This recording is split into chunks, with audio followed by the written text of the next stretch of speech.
I hired the same wedding photographer my husband fired for being unprofessional until she told me why she really quit. My sister called me on a Tuesday in January. "I'm engaged!" she screamed into the phone.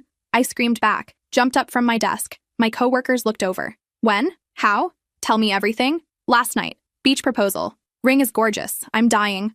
I'm actually dying. I'm so happy for you." "Listen," she said, voice shifting to business mode. "I need your help. You're good at this stuff. Planning, organizing, all the details. Of course, whatever you need. I need you to be my unofficial wedding planner. I can't afford a real one, but you love this stuff, right?" I did love it. Loved spreadsheets and schedules and making things perfect. Loved the control, the satisfaction of checking boxes. "I'm honored, absolutely. When's the date?" May 12th. "I know it's soon, but we want spring." And I found a venue that had a cancellation. 4 months. That was tight, but doable. "Send me your vision board, your Pinterest, everything. I'll start making lists." She squealed. We talked for another hour. Dresses, flowers, food, color schemes, all the things brides obsess over. When we hung up, I opened a new spreadsheet. Started listing vendors. Venue, check. Already booked. Caterer, on my list. Florist, on my list. DJ, on my list. Photographer, top priority. My sister wanted someone good,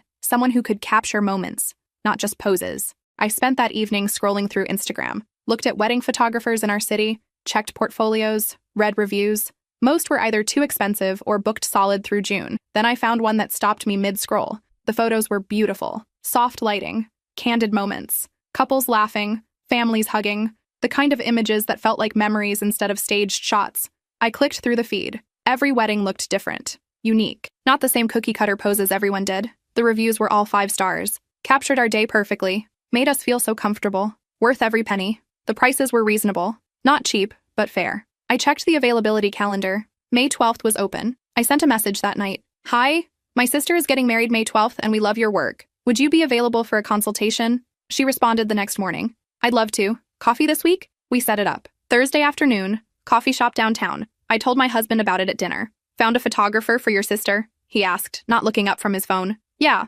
meeting her Thursday. Her work is incredible." "That's good." He wasn't really listening, hadn't been really present for weeks, always on his phone, always distracted. "You okay?" I asked. "Fine, just work stuff. Want to talk about it?" "Not really."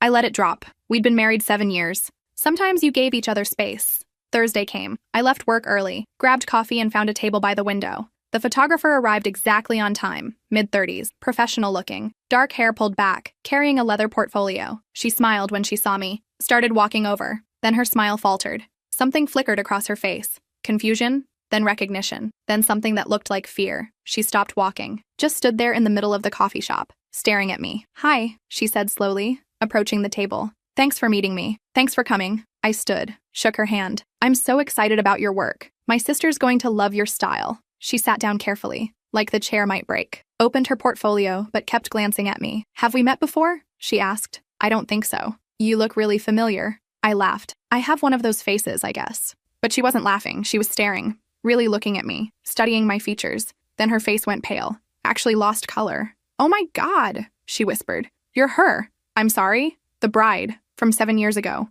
Your last name is Bennett." My stomach dropped. Bennett was my husband's last name. Our wedding was 7 years ago this summer. "You did our wedding?" I started to, but I got fired the day after. The memory came back slowly, fuzzy. It had been 7 years. My husband coming into our hotel room the morning after our wedding, angry. Said the photographer had been unprofessional. Showed up drunk. Missed important shots during the ceremony. I'd been devastated. Our wedding photos ruined. We'd called her that afternoon. Demanded a refund. She'd tried to defend herself. Said she didn't drink. Said she got every shot. But my husband had been adamant. We'd gotten a partial refund. Hired a backup photographer for the reception that evening. The whole thing had been a disaster. "Oh," I said slowly. "That was you." "Yeah." Her voice was bitter, hard. "That was me. I'm so sorry. That must be awkward, running into me like this." I tried to smile, tried to lighten the mood. "But I promise this is different. This is my sister's wedding. Fresh start. And honestly, your work now is incredible. Whatever happened back then, I wasn't unprofessional." The words came out sharp, like glass. I blinked. "What?" "I wasn't drunk. I didn't miss shots. I didn't ruin anything." My husband said, "Your husband lied." The coffee shop suddenly felt too quiet, too small, like all the air had been sucked out. "Why would he lie?" I asked carefully. She looked at me for a long moment, like she was deciding something, weighing whether to speak, whether to stay silent. Her hands were shaking. She put them in her lap. "Because I rejected him," she said finally. "What?" At your wedding, after the ceremony, during cocktail hour. Her voice was shaking now. He cornered me by the bar, started asking for my number. My hands went numb. I said no, she continued. Told him I was working, told him he was married. He just laughed, kept pushing, kept standing too close, put his hand on my arm, said we should meet up after the wedding, that I was too pretty to be behind a camera. I couldn't breathe. I told him to back off, threatened to tell you if he didn't stop. He laughed again, said no one would believe me over him, said I was just a vendor. She was crying now, tears running down her face. The next morning, I got an email. I was fired. He said I was drunk and unprofessional, said he had witnesses who saw me stumbling. I tried to defend myself, sent him photos from the ceremony, time-stamped, perfect shots, but he'd already processed the refund through his credit card, called it a dispute, left a review on every platform trashing my business. That's not, I started. I was just starting out, she interrupted. That review almost destroyed me. Clients canceled, bookings dried up. It took me 2 years to recover. 2 years of barely scraping by because your husband couldn't handle being rejected. The coffee shop was spinning. Why are you telling me this now? I whispered. Because I've carried it for 7 years. She wiped her face. And I'm tired. I'm tired of him getting away with it. Tired of wondering if he did it to other people. Tired of knowing you have no idea who you're married to. She stood up, grabbed her portfolio. I can't do your sister's wedding. I'm sorry, but you deserve to know the truth. She walked out. I sat there, in the coffee shop, staring at my cold coffee. My husband hit on someone at our wedding, on our wedding day, while I was in the bathroom, while I was greeting guests, while I was being a bride. He propositioned the photographer, made her uncomfortable enough that she threatened to tell me. Then he destroyed her career to cover it up. What kind of person does that? I drove home in a daze, hands shaking on the steering wheel, mind racing. My husband wasn't home yet, still at work, or so he said. I sat in our living room, on the couch where we watched TV, where we'd said our vows meant something, tried to remember our wedding day, tried to remember if I'd noticed anything wrong. I remembered him disappearing during cocktail hour, said he was getting drinks, taking photos with his groomsmen, networking with guests. I remembered the photographer being quiet during the reception, professional but distant. I'd assumed she was just focused on her job. I remembered my husband's rage the next morning, how insistent he'd been about firing her, how he wouldn't let me talk to her directly, handled everything himself. At the time, I'd thought he was protecting me, protecting our wedding memories. Now I saw it differently. He was protecting himself. My phone rang. My sister. Did you meet with the photographer? What did you think? She can't do it, I said, voice flat. What? Why? I loved her work. It's complicated. I'll find someone else. Are you okay? You sound weird. I'm fine. Just tired. I'll call you tomorrow. I hung up before she could ask more questions. My husband came home at 7, normal time, briefcase in hand, tie loosened. Hey, he said, kissing my forehead. How was your day? Fine. He went to the kitchen, started making dinner, pasta, his specialty. I watched him from the couch. This man I'd married. This man I'd built a life with. Who was he? How was the photographer meeting? He called from the kitchen. My blood went cold. Fine, I lied. She's booked. Have to find someone else. That's too bad. He didn't sound concerned, didn't sound interested, just making conversation while cooking. I wanted to scream, wanted to throw something, wanted to demand the truth, but I didn't. Because if the photographer was telling the truth, and everything in my gut said she was, then I needed to know the whole truth. If he did this at our wedding, what else had he done? The next morning, after my husband left for work, I sat at our kitchen table, stared at his laptop. He'd left it there, unlocked. He was always careless about that, always trusted me, always assumed I'd never look. I'd never wanted to be the wife who snooped,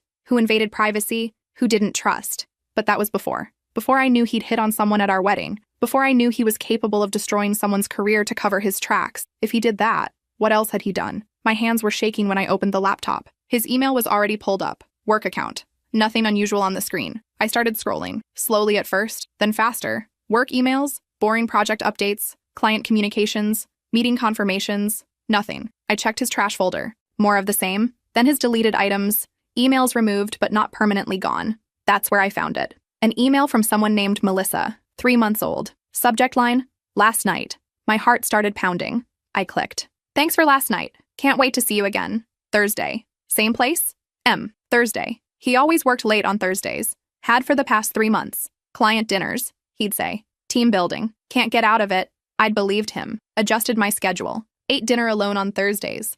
I searched his sent folder, found his response to Melissa. Same. 8 p.m.? Can't stop thinking about you. My stomach turned. I searched for more. Found dozens of emails over 3 months. Meet me at the usual place? Tonight was amazing. When can I see you again? Nothing explicitly sexual, but intimate. Too intimate. The kind of messages you send to someone you're sleeping with. I took screenshots. My hands shaking so badly I had to try 3 times. emailed them to myself, then deleted the sent email from his account so he wouldn't know. My mind was racing. 3 months, 12 weeks, probably 48 Thursdays, 48 nights of lies. I checked his recent emails. Nothing from Melissa in the past 2 weeks. Had it ended? Or had he just gotten smarter? I opened his messages app, searched for Melissa. Nothing, but I knew him, knew his habits. He never actually deleted anything, just moved it to recently deleted. I checked. There it was, an entire conversation, weeks worth. My heart was hammering now, hands cold, breathing shallow. I started reading. Restaurant recommendations. Try the pasta at Marino's. Comments about his day. Boss was brutal today. Plans to meet. Thursday at 8? I can't wait. Inside jokes I didn't understand. References to things they'd done together. Then, 2 weeks ago, from Melissa. I think we should stop. This isn't fair to either of us. His response, please don't do this. We're good together. Her, you're married. I knew that going in, but I can't do this anymore. I can't be the other woman. I deserve better than this. Him, I'll leave her. Just give me time. My vision blurred. Tears I didn't realize I was crying. I'll leave her. He'd said that to another woman, promised to leave me while sleeping in our bed, while eating dinners I cooked, while playing the role of faithful husband. Melissa's last message, don't say things you don't mean. We're done. Please don't contact me again. No response from him after that. She'd ended it. Not because he'd chosen me, but because she'd chosen herself. I took more screenshots, saved everything. Then I opened his browser. History wasn't cleared. He was sloppy, always had been. Relied on me to remember passwords, to manage accounts, to handle the details. I scrolled through. Work sites, news, sports scores, normal stuff. Then, buried in the middle, Match.com. My hands froze on the trackpad. I clicked. His profile loaded. Automatically logged in. Active account. Photos I'd never seen. Professional-looking shots. Him in a suit. Him at a coffee shop. Him hiking. When had he gone hiking? Bio. Recently single. Looking for something casual and fun. No drama. Just enjoying life. Recently single. We'd been married 7 years. I checked his messages on the site. Dozens of conversations. Women asking about his work, complimenting his photos, suggesting coffee dates. His responses were practiced. Smooth. Like he'd done this before. Many times before. I'd love to grab coffee. Thursday work for you? Always Thursday. I checked Tinder next. Also active. Different photos, similar bio, Bumble, same. He was on 3 dating apps. Active on all of them. Messaging women. Setting up dates. While married to me. How long had this been going on? Since before Melissa? Since our wedding? Since before our wedding? I felt like I couldn't breathe. Like the room was shrinking. I took screenshots of everything. The profiles, the messages, the lies. Emailed them all to myself. Then logged out. Closed the browser. Put the laptop back exactly where I'd found it. I walked to the bathroom, looked at myself in the mirror. Who was this person? This woman who'd been so blind, so trusting, so stupid. I'd planned our wedding, said vows, promised forever, and he'd been cheating, maybe from day one. I called in sick to work. Couldn't imagine sitting at my desk, smiling at coworkers, pretending I was fine. I spent the day on the couch, not moving, just staring at the wall, trying to remember signs I'd missed, the times he came home late. Traffic was terrible. The times he was distant, just work stress. The times he turned away from me in bed. I'm exhausted. The times his phone was face down. Batteries dying. The times he showered immediately when he got home. I went to the gym. All lies. Every single one. My phone rang. My mother. Hi, sweetheart, just checking in. I started crying. Couldn't help it. Couldn't hold it in anymore. What's wrong? Her voice sharp with concern. Are you hurt? I'm fine. I can't talk about it right now. Is it your husband? Did something happen? Mom, I have to go. I hung up before she could ask more, turned off my phone, sat in silence. The house felt different now. Wrong, like I was seeing it for the first time. The couch where we watched TV. He'd been messaging other women while sitting here. The kitchen where I cooked dinner. He'd been planning dates while eating my food. The bedroom where we slept. He'd been coming home from other women and climbing into bed with me. Everything was contaminated. Everything was a lie. Hours passed. The sun moved across the sky. I didn't move. Finally, around 5, I heard his key in the lock. I'd thought about leaving. About not being here when he came home, about running, but I couldn't. I needed to see his face, needed to hear him try to explain, needed to watch him lie one more time. Hey, he said, coming into the living room, briefcase in hand, tie loosened, same routine as always. How was your day? Fine. He went to the kitchen, started pulling out ingredients for dinner, pasta, his specialty, the one thing he knew how to make. I watched him from the couch. This man I'd married, this stranger. How was the photographer meeting? He called from the kitchen, casual, like he didn't care. Like it didn't matter. My blood went cold. Fine, I managed. She's booked. That's too bad. Want me to help you find another one? No. He kept cooking, humming to himself, completely comfortable, completely unaware. Or was he? Did he know the photographer had told me? Was he testing me? Seeing if I knew? I wanted to scream, wanted to throw something, wanted to destroy something the way he'd destroyed us. But I sat there, waiting, building my courage. Finally, I couldn't take it anymore. "We need to talk," I said. The words came out steady, calmer than I felt. He looked up from his plate, pasta halfway to his mouth. "About what?" "The photographer." His fork clattered against the plate. Face went white, completely drained of color. "Who?" Don't pretend you don't know." He set down his fork carefully, too carefully, buying time. "I don't know what you're talking about. From our wedding. That was 7 years ago. Why are we talking about—" "You hit on her. At our wedding. Then you fired her when she rejected you. Destroyed her career to cover it up." Silence. Heavy. Suffocating. He stared at his plate. Wouldn't look at me. "She told me everything," I continued.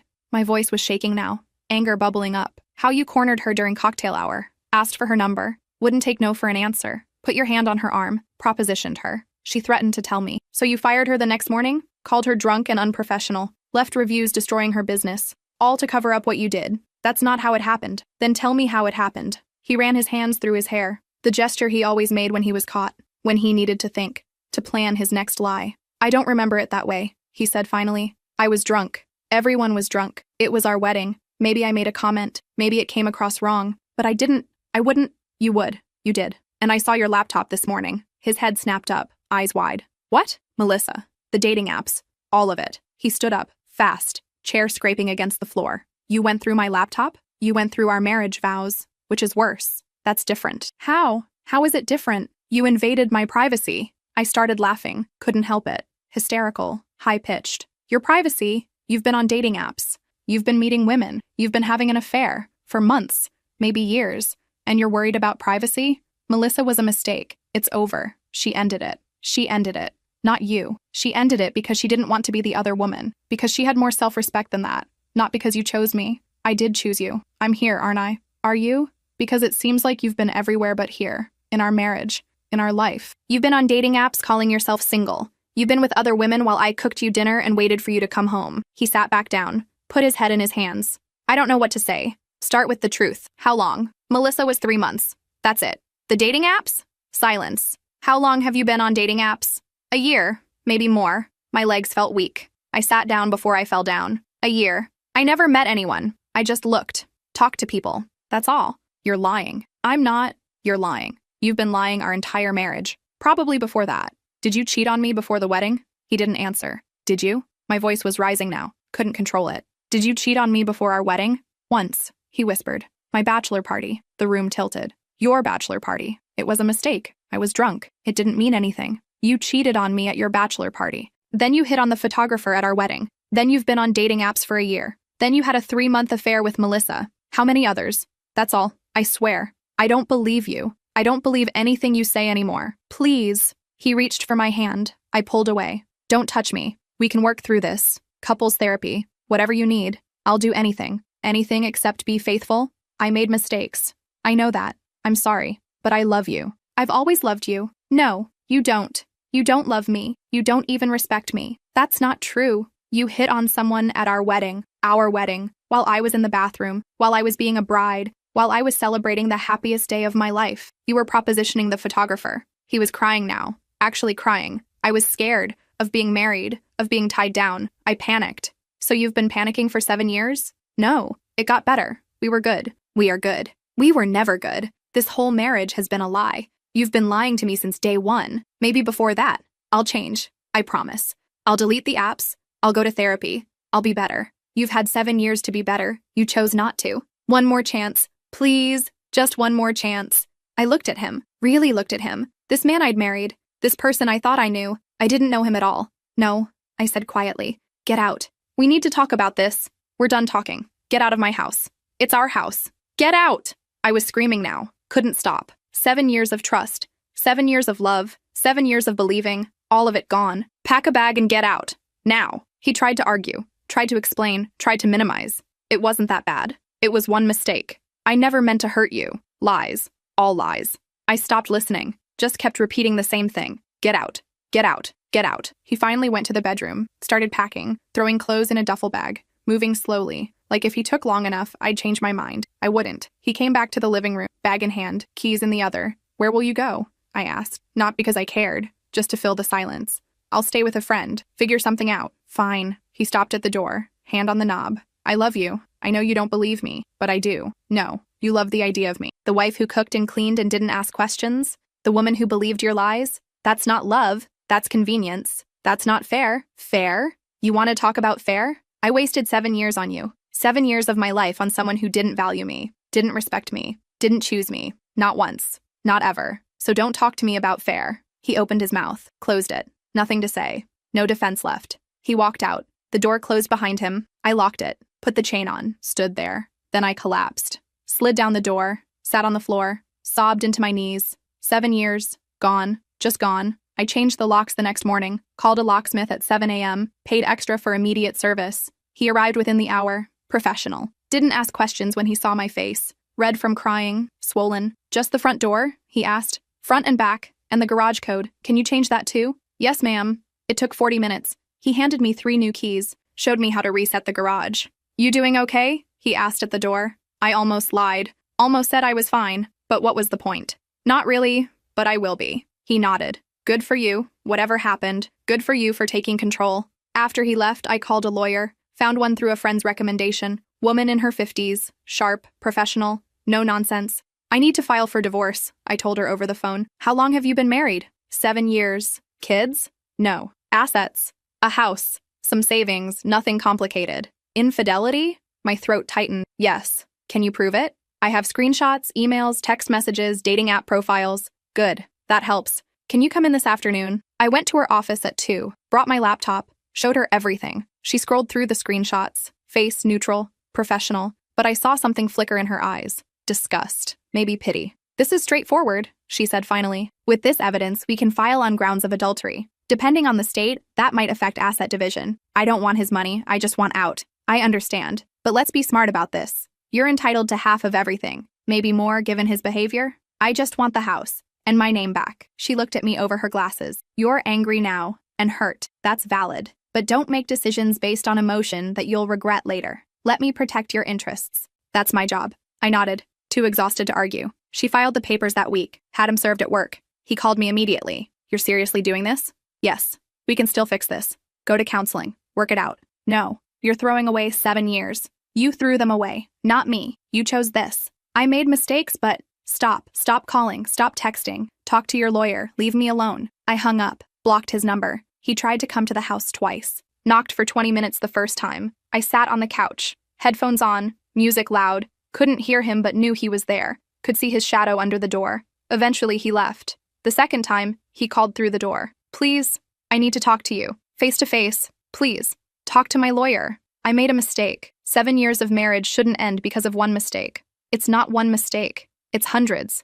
Each one choosing someone else over me. Silence from the other side of the door. Then footsteps retreating. He stopped coming after that. My sister called every day. How are you? What do you need? Can I come over? I'm okay. I just need time. You don't have to go through this alone. I know, but I need to. For now. She understood, gave me space, but checked in every single day. I love you. I'm here. My mother flew in 2 weeks later, showed up at my door with suitcases. I'm staying for a week. Don't argue. I didn't. Just hugged her. Started crying again. She held me, let me sob into her shoulder. I'm so sorry, sweetheart. I'm so sorry. She cooked, cleaned, made me eat when I didn't want to. Made me shower when I couldn't, made me leave the house when all I wanted was to hide. You're going to get through this, she said one night over tea. It doesn't feel like it now, but you will. I wasted 7 years. You didn't waste them. You lived them. You loved him. That wasn't a waste. It was real. He's the one who wasted it, not you. I feel stupid for not knowing, for not seeing it. He lied to you, expertly, consistently. That's not your fault. That's his. Don't take that on. But I did. Took it all on. The shame, the humiliation, the feeling of being fooled. The divorce moved quickly. No kids, no major assets to fight over. He tried to delay, filed motions, requested mediation, anything to slow it down. My lawyer shut it down. He has no grounds. The evidence is overwhelming. He can delay, but he can't stop it. 4 months after I filed, it was finalized. I went to the courthouse alone, sat in the waiting room, filled out forms. He was there, across the room, with his lawyer. Didn't look at me. The judge called us up, read through the documents, asked if we'd tried counseling. No, Your Honor, my lawyer said. My client feels it's irrelevant given the evidence of adultery. The judge looked at my ex-husband. Any objections? His lawyer whispered something to him. He shook his head no. Then the divorce is granted. Assets will be divided as outlined. Each party is free to remarry. That was it. 7 years. Over in 10 minutes. I walked out of the courthouse, into the bright afternoon sun, felt lighter somehow. Not better, not healed, but lighter. My ex-husband tried to catch me in the parking lot. Can we talk? No, please, just 5 minutes. There's nothing left to say. I'm sorry, for everything, for all of it. I know that doesn't fix anything, but I need you to know. I looked at him, really looked at him, for the first time in months. He looked terrible, thinner, older, tired. Part of me felt bad, small part. The part that had loved him once. The rest of me felt nothing. I hope you figure yourself out, I said. I hope you get help. I hope you stop hurting people. But I can't be part of that journey. Not anymore. I got in my car, drove away, didn't look back. The healing took time. Months. Then a year. Then longer. I started therapy 2 weeks after filing. Twice a week at first. Then once. Then every other week. Talked through the betrayal, the trust issues, the anger, the shame. My therapist was patient, kind. Let me cry. Let me rage. Let me process. You're not broken, she told me once. You're hurt. There's a difference. Hurt heals. Broken needs fixing. You just need time. I joined a divorce support group, sat in a circle with 8 other people, all of us raw, all of us hurting. Heard their stories, affairs, abuse, abandonment, all different, all the same. I thought I was the only one, I said during my first session. The only one who didn't see it coming. You're not, the group leader said gently. You're not even close. That helped. Knowing I wasn't alone, knowing I wasn't uniquely stupid. I reconnected with old friends, people I'd lost touch with during the marriage. I'm so sorry, I told them. I disappeared. I got too wrapped up in my relationship. We get it, they said. We're just glad you're back. We started doing things again. Dinners, movies, weekend trips. Things I'd stopped doing because he didn't want to, or because I was waiting for him. I was done waiting. 6 months after the divorce, I moved. Couldn't stay in that house anymore. Too many memories. Too many lies soaked into the walls. Found a small apartment downtown, 1 bedroom, just enough space for me. Started over. New furniture. New routines. New life. My sister got married in May. I stood next to her, held her flowers, cried during the ceremony. Not from sadness, from joy, from hope, from seeing her happy. We'd found a different photographer, someone kind and professional, someone who captured every moment beautifully. During the reception, my sister found me sitting alone. You okay? She asked. Yeah, really okay. I'm proud of you, for leaving, for choosing yourself, for being here, even though it must be hard. It was the hardest thing I've ever done, and the best. A year after the divorce, I was doing better. Not perfect. Still had hard days. Days where I felt angry, betrayed. Days where I questioned everything. But more good days than bad. I'd started running, took up painting, joined a book club, filled my life with things that made me happy. Things that were mine, just mine. My ex tried to reach out occasionally. Emails that started the same way. I've been thinking about you, about us. I made mistakes. I'm sorry. Can we talk? I never responded. Deleted them immediately. He was part of a past I'd moved beyond.